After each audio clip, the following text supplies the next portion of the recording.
ecuación de segundo orden. Listo. Pero desde otra perspectiva, vamos a mirar una cosa. ¿Qué sucedería entonces así? Entonces, physical context. Esto es lo que te voy a mostrar, a pesar de que es muy física, esto es súper importante porque la biología es materia, ¿cierto? Entonces, la biología es materia, una materia muy particular que nosotros llamamos materia viva, pero sigue siendo materia. Átomos de carbono, de nitrógeno, de oxígeno, ¿cierto? Entonces tenemos proteínas, carbohidratos. Y para nosotros entender la materia viva, esencialmente nosotros tenemos que entender cómo se almacena, cómo se transfiere y cómo se convierte energía en la materia viva. Entonces, por ejemplo, nosotros el ejemplo clásico del que hemos hablado es el H6, perdón, C6H12O6, ¿cierto? Que esta es la glucosa, ¿cierto? Entonces, más 6 moles de oxígeno.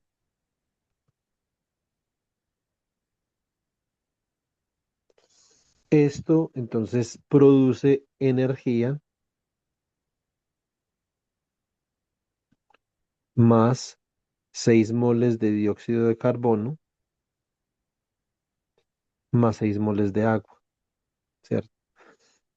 Digamos que el proceso inverso, esta es una reacción reversible y si yo la escribo de manera revertida, tendría lo siguiente. Yo tendría que 6 moles de dióxido de carbono más 6 moles de agua, ¿cierto? Ahora, más energía me producen un mol de glucosa,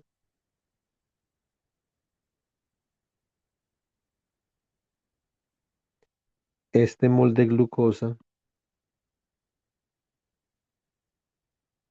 más 6 moles de oxígeno.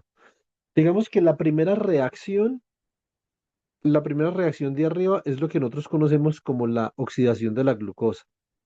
Entonces, esto es glucose oxidation. Y cuando yo oxido la glucosa, entonces yo puedo obtener energía.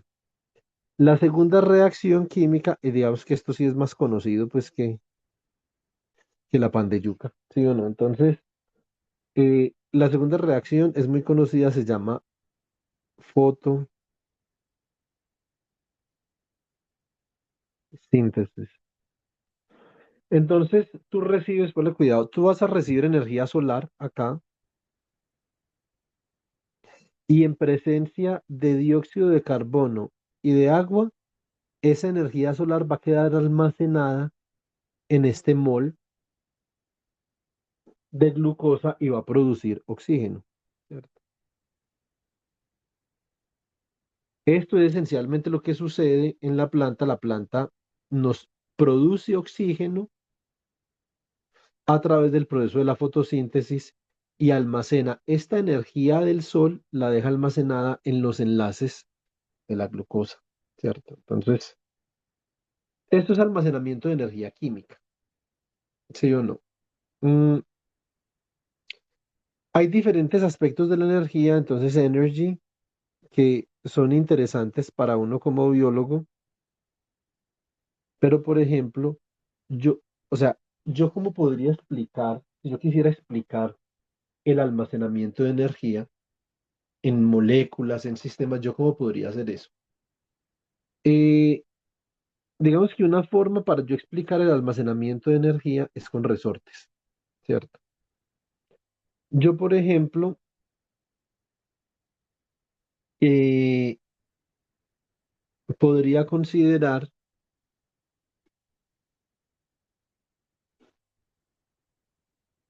lo que te voy a mostrar acá, yo esto lo podría considerar como una molécula diatómica, ¿cierto? Después te voy a enseñar cómo se hacen cálculos. De hecho, este cálculo lo voy a hacer yo en mecánica y este cálculo es duro, pero yo creo que es algo que yo les puedo enseñar. Esto es un resorte K, ¿cierto? Entonces, digamos que este resorte, los esto es voy a colocarle acá, diatomic molecule.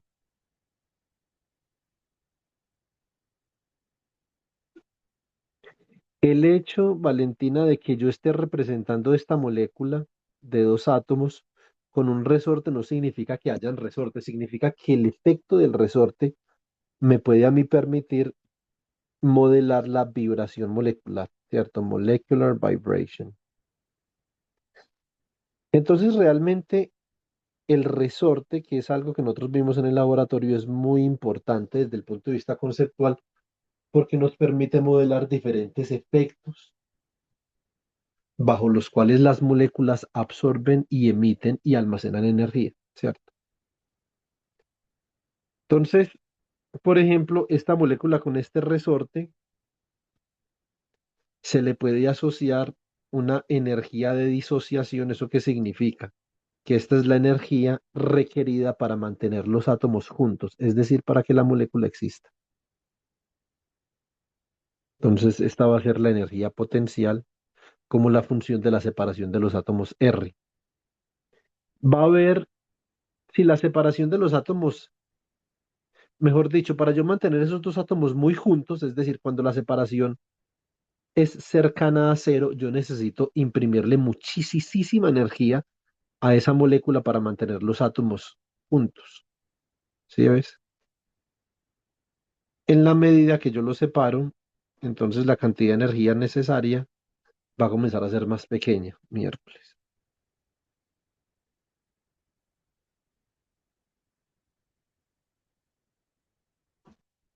Espera, a ver.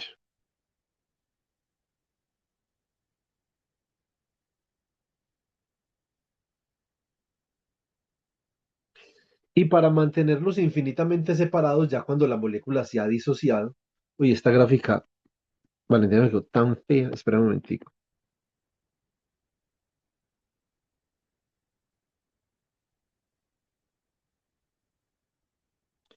No va a ser capaz de esta gráfica, ok. A ver.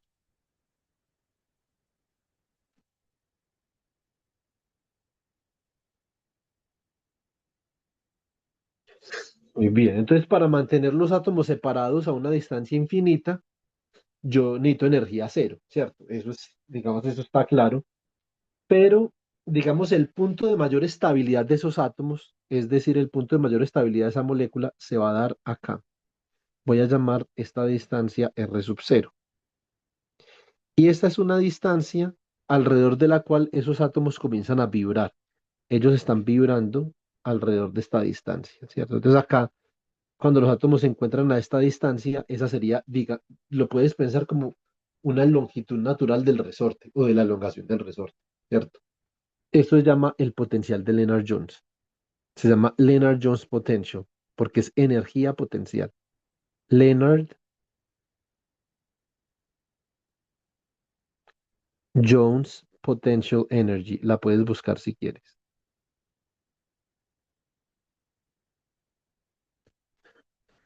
La energía potencial, como tú aprenderás en el curso de mecánica, se escribe con la letra U y esto es de la forma A sobre R a la 12 más B sobre R a la 6, donde A y B son constantes. Hay que buscar las constantes para poder graficar esto. Eso parece que los resortes, el modelo del resorte, el concepto del resorte nos sirve mucho para nosotros entender cómo las moléculas almacenan energía. Si yo quisiera disociar esa molécula, necesito, como tú puedes observar, te lo voy a mostrar en blanco, tú puedes observar que si yo la quiero disociar, tengo que comenzar a aumentar, acá tengo que comenzar a aumentar la energía que le aplico a la molécula, ¿cierto?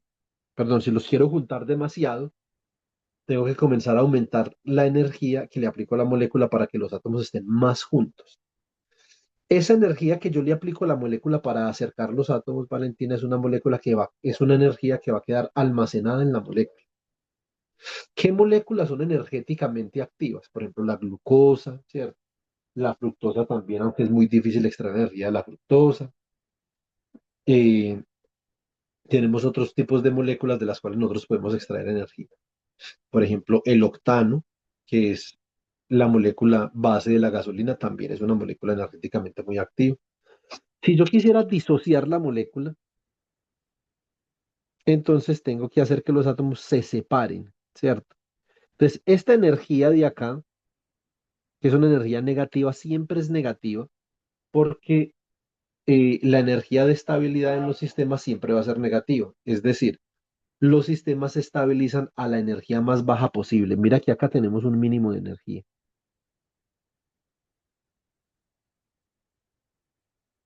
Siempre buscamos el mínimo de energía porque en el mínimo de energía es donde los sistemas se van a configurar.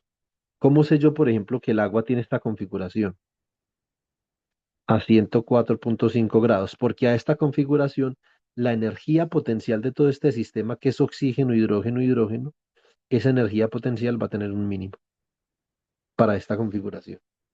¿Cómo entonces entiendo yo el por qué la materia tiene una estructura determinada? Es porque cuando yo escribo la forma matemática de la energía, la minimizo, le hallo el mínimo, el resultado de la minimización va a ser precisamente la configuración de la molécula que yo estoy estudiando. Es decir, las moléculas son todas configuraciones de mínima energía, ¿cierto? Y entonces eso pasa también con esta molécula. Para yo entender este tipo de configuraciones y cómo las moléculas almacenan, absorben, emiten energía, los resortes me van a servir mucho, ¿cierto? Entonces me preguntan, bueno, ¿y cómo disipan energía las moléculas? Pues tenemos que agregar otro elemento que no es un resorte, porque los resortes me sirven para entender qué tanta energía se está almacenando. Entonces, vamos a ver acá un ejemplo. Supongo que yo tengo este sistema.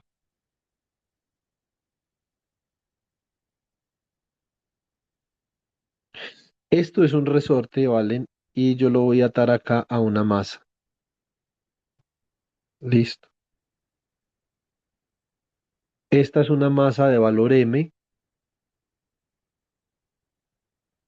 A ver una cosa, Valentina, ¿tú te acuerdas del colegio? La energía asociada a una masa, ¿qué carácter tiene? Una masa tiene energía, ¿por qué? No, la verdad casi no me acuerdo de eso. Bueno, y si nosotros hablamos, hablemos de otra cosa más bien. Si nosotros hablamos, por ejemplo, de la energía, ¿para ti qué es la energía? No es como la capacidad de realizar un trabajo, algo así.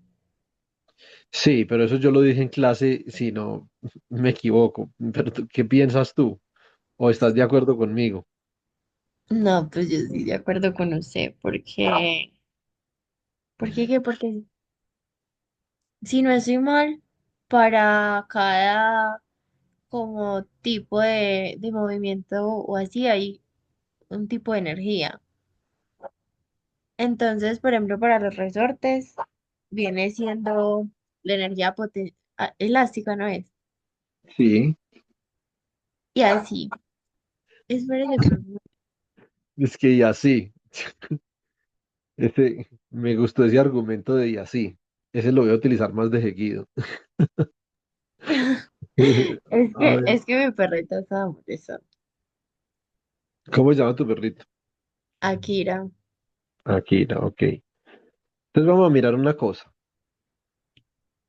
La energía es muy importante porque la energía nos permite a nosotros entender qué tanta capacidad tiene un sistema para realizar acciones, ¿cierto? Vamos a mirar a ver qué acciones puede realizar este sistema, por ejemplo. Entonces yo a esto le puedo aplicar una fuerza en esta dirección y debido a esto, ¿vale? Entonces lo que nosotros podemos hacer es que vamos a especificar el diagrama de cuerpo libre sobre esta masa. Entonces esto va a ser una fuerza F de T. ¿Cierto? Y acá el resorte, sí, el resorte va a ejercer una fuerza restauradora en esta dirección que la voy a llamar F sub K. Listo. Entonces voy a hacer sumatoria de fuerzas en X. Como es un movimiento en una dimensión, entonces solamente hago sumatoria de fuerzas en X. Esto me va a dar ¿quién? Simplemente esto es la fuerza que yo aplico. Voy a utilizar los colores originales. La fuerza que yo aplico menos la fuerza de recuperación del resorte. Ahora te voy a mostrar que estas ecuaciones que yo puedo derivar a partir de la segunda ley de Newton, Valentina, son ecuaciones que también puedo derivar a partir de la energía, utilizando un principio. Muy bien, ¿y esto es igual a quién? ¿Te acuerdas esto es igual a quién? Sumatoria de fuerzas en X es igual a, A cero no. pero si Pues el estuviera en sistema está en equilibrio. equilibrio. Exactamente. Pero como Pero ahora estamos hablando de movimiento, no. Entonces sería igual a, no, no sé. muy importante, masa, Ah, por aceleración. muy bien. La masa del bloque por la aceleración del bloque. ¿Cierto? ¿Sí o no? Esto es un tipo de movimiento, esto es un tipo de movimiento en una dimensión. ¿Sí o no? Entonces, ahora vamos a hablar de movimiento en dos dimensiones también. Entonces, ¿qué puedo hacer yo? Yo puedo pasar este para el lado derecho y me va a quedar lo siguiente. Me va a quedar que la masa por la aceleración más la fuerza de elasticidad o la fuerza de restauración, esto no es otra cosa que la fuerza que yo le estoy aplicando al bloque. Y si yo le aplico esta fuerza al bloque, tú te podrás imaginar que este bloque va a comenzar a oscilar por el resorte, ¿cierto? Sube, baja, sube, baja. Acá vamos a poder utilizar algunas definiciones. Entonces, por ejemplo, la aceleración habíamos dicho que era la derivada de la velocidad con respecto al tiempo. La velocidad era igual a ¿quién? A la derivada de la posición con respecto al tiempo. Por lo tanto, la aceleración, que es la derivada de la velocidad con respecto al tiempo, no es otra cosa que la derivada con respecto al tiempo. Lo siento. De la derivada de la posición con respecto al tiempo y tú puedes identificar que esto es una segunda derivada, ¿cierto?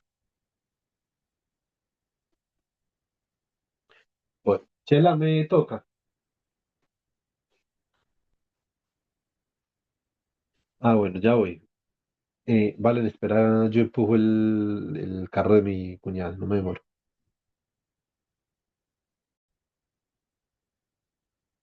Bueno, entonces acá, vale, en vez de la aceleración voy a escribir la segunda derivada de la posición del bloque. Entonces al bloque le definimos la posición. Esta va a ser la posición del bloque en cualquier tiempo t, ¿cierto? Muy bien. Entonces escribimos masa por la segunda derivada de la posición del bloque con respecto al tiempo. Más ahora la fuerza de restauración, como vimos en el laboratorio, es igual a la constante de elasticidad por la posición del bloque, ¿cierto? Y esto sería igual a la fuerza con la que estoy estimulando.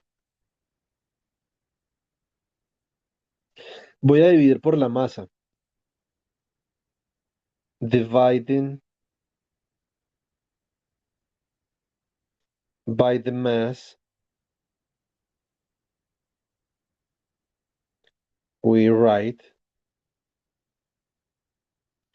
Dividimos por la masa, ¿vale? Y entonces vamos a tener lo siguiente. Voy a utilizar la convención del punto, que es la convención del punto que las derivadas con respecto al tiempo las escribo como un punto. Por ejemplo, esto sería v punto de t, ¿cierto? O sea que acá voy a escribir x dos puntos de t, ¿cierto?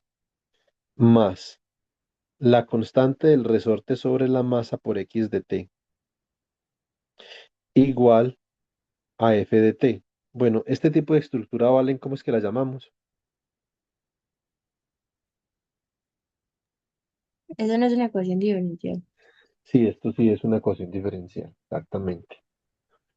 Entonces, si esta es una ecuación diferencial que tú podrás notar que es parecida a la que resolvimos ayer, ¿cierto?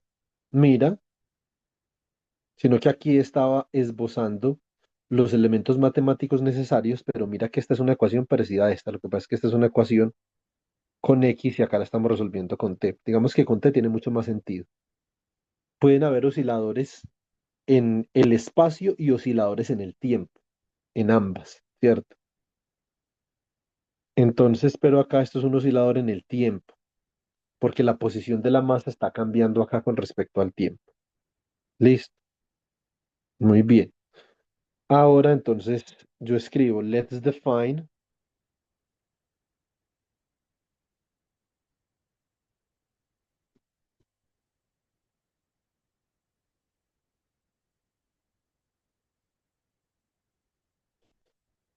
the angular frequency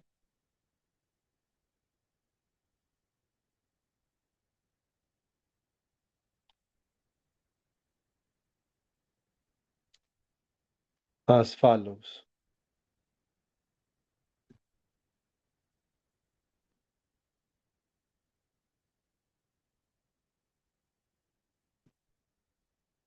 Listo. Entonces la frecuencia angular omega sub cero va a ser igual al cuadrado, va a ser igual a K sobre M. Por lo tanto, la frecuencia angular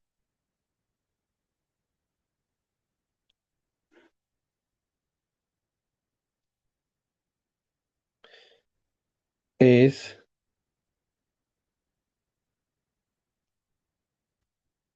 la raíz cuadrada de K sobre M. Bueno, entonces, ¿qué es la frecuencia? La frecuencia simplemente es el número de eventos que ocurren en un proceso por unidad de tiempo, ¿cierto? Por ejemplo, para la energía eléctrica, si nosotros lográramos medir el voltaje que hay en los tomas que tenemos nosotros en la casa, ¿valen? Nosotros mediríamos algo como así.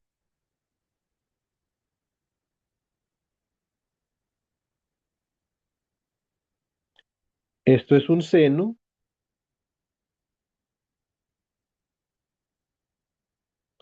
y este seno tiene la característica que en un segundo oscila 60 veces.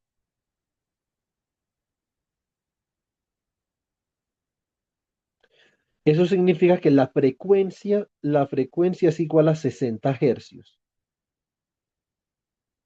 Y significa que omega, que es la frecuencia angular, es igual a 2pi por 60, que es igual a 120 pi radianes por segundo. Entonces la frecuencia tiene que ver con el número de eventos que ocurren en un proceso por segundo. ¿He sido más o menos claro con eso o hay alguna duda?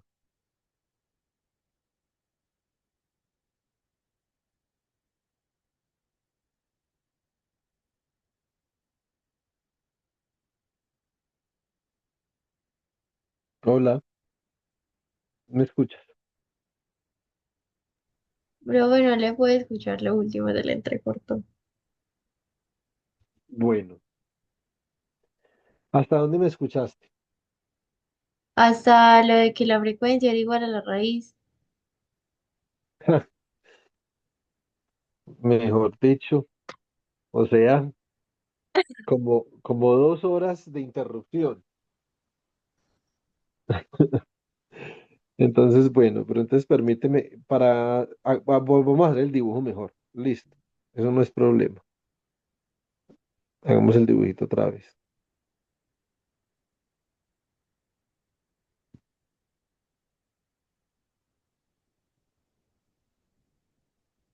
Entonces, acá, si nosotros estuviéramos pensando en el toma corriente que tenemos nosotros en nuestras casas y decimos, ve, yo voy a mirar a ver si puedo mirar el voltaje que hay en ese toma, ¿cierto?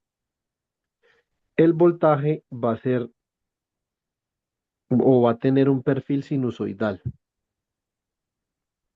Y me puedo hacer la pregunta, ¿Cuántas veces por segundo este voltaje se hace cero? Es decir, este evento se está repitiendo cuántas veces por segundo. Entonces, aquí para los tomacorrientes que tenemos en nuestro hogar, entonces nosotros vamos a tener que por cada segundo hay 60 eventos, que pueden ser varias cosas. Pueden ser cada cuánto se hace cero el voltaje, ¿cierto? Entonces, hay 60 veces que se hace cero el voltaje en un segundo. Puede ser esto de acá, entonces serían 120 volts y esto menos 120 volts. ¿Cuántas veces, cuántas veces mido yo 120 o menos 120 en un segundo? También 60 veces. Esto significa que la frecuencia es de 60 Hertz.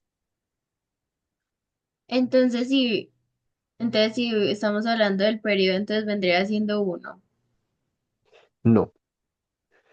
Si estamos hablando del periodo, es cada cuánto tiempo se repite, ¿cierto? Entonces, observa que acá esto es un periodo.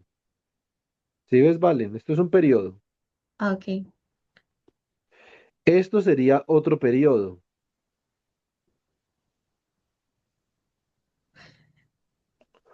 Eso significa que en un segundo, acá en un segundo hay 60 periodos.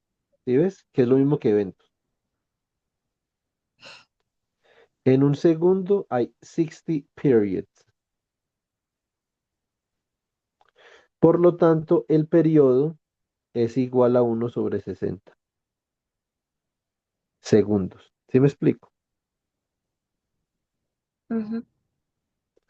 Pero ¿y la frecuencia angular qué es lo que nos trasnocha en este momento? La frecuencia angular simplemente es 2pi por la frecuencia lineal, pero como la frecuencia lineal es 1/el periodo, entonces esto me quedaría como 2pi sobre el periodo. Entonces, para este caso, la frecuencia angular, Valen, sería 2pi por 60, sería 120 pi radianes por segundo. Listo.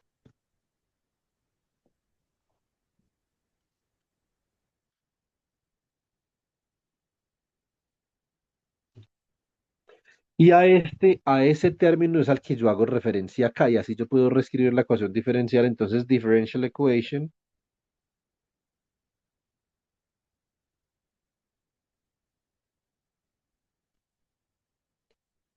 for the mass spring system. Entonces, esta es una ecuación diferencial relativamente nueva para lo que nosotros hemos discutido por una razón, porque esta ya no es homogénea, porque mira que ya no es igual a cero como la que teníamos ayer. Mira que la que teníamos ayer, que también en la clasificación de ecuaciones diferenciales habíamos dicho que esto es homogeneous differential equation. Segundo orden y homogénea. La de hoy ya es no homogénea y entonces ahí tenemos que agregarle algo. ¿Listo? Entonces ya es una ecuación diferencial de segundo orden no homogénea que sería x dos puntos de t más omega sub 0 al cuadrado por x de t, ¿cierto? Igual a u de t. Pero u de t, ¿cierto? Como acá dividimos por m, acá me faltó dividir por m, u de t no es otra cosa que f sobre m. Bueno, ya se nos va a acabar el tiempo, ¿vale? Entonces me desconecto y me voy a conectar, ¿vale? Listo.